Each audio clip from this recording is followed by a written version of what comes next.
இளையராஜா, பாலுமேந்திரா போக இன்னொரு முக்கியமான ஹீரோ வந்து இந்த படத்தை எடுக்கணும்னு முன் வந்து பாசம், மரியாதை காரணமாக மட்டுமே இதை செய்திருக்கிறார் என்று நினைக்கிறேன். அவருக்கும் எனது பாராட்டுக்கள்.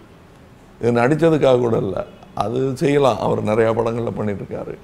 இதற்கு ஒரு தனி துணிச்சலும் பாசமும் நேசமும் மனிதர்கள் பால் மட்டுமல்ல, பாலுமேந்திரா பால் மரியாதை மட்டுமல்ல, தமிழ் சினிமாவின் பால் மரியாதை இருந்தால்தான் இத்தகைய முயற்சிகளை எல்லாம் செய்ய நினைக்க தோன்றும். பாலு மகேந்திரா அவர்களுடைய துணிவு தமிழகத்திற்கு புதிதல்ல, தமிழர்களுக்கு புதிதல்ல. ஆனால் இந்த வயதிலும் இந்த சூழலிலும் தன்னை அதே தைரியத்துடன் வைத்திருக்கும் அவருக்கு முதல் வணக்கங்கள். அவரின் கேமரா திறமையை, வல்லவனுக்கு புல்லும் ஆயுதம் என்று சொல்வார்கள், எத்தகைய கேமராவை கொடுத்தாலும் அதே மாதிரியான ஒரு ஒளிப்பதிவை செய்து காட்டுவேன் என்று, அதில் கலைஞன்தான் பெரிது, அதில் செய்யப்படும் அந்த கருவி பெரிதல்ல என்பதை நிரூபித்திருக்கிறார்.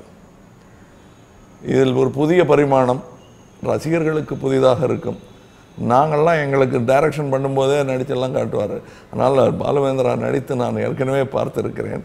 இது எனக்கு ஆச்சரியமாக இல்லை, அடுத்த ஒரு அனுபவமாக இருக்கிறது. இதில் நடித்த பிள்ளைகள், இதில் வரும் ஒலி, இளையராஜா இசையமைக்கிறேன் என்பதற்காக முழுவதுமாக வால் டு வால் கார்பெட்டிங் என்று சொல்வார்களே, அந்த மாதிரி இல்லாமல் இயற்கையின் ஒலி, கிராமத்தின் ஒலியை பரவ விட்டிருக்கிறார். நடுநடுவே இசையை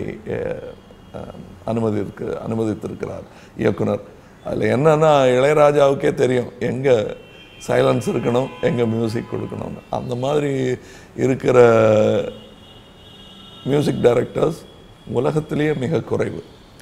அதில் ஒருவர் தமிழகத்தில் இருக்கிறார். பாலுமேந்திராவும் கிட்டத்தட்ட அந்த மாதிரி ஒரு கலைஞர் தான்.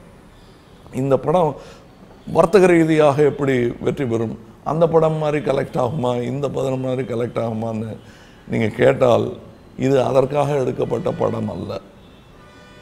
அவர் ஒரு வைராகியத்துடன் எடுத்து அதை வெளியிட்டு மக்கள் பார்த்து அது செய்ய வேண்டிய சாதனைகளை எல்லாம் செய்து முடித்து விட்டதாகவே நான் நினைக்கிறேன். இன்னும் அடுத்த கட்டத்திற்கு பாயும் மனோபலம் அவருக்கு இருக்கிறது. அதை அவருக்கு அதிகப்படுத்த வேண்டிய கடமை தமிழ் ரசிகர்களுக்கு இருக்கிறது. Carry on Balu, carry on.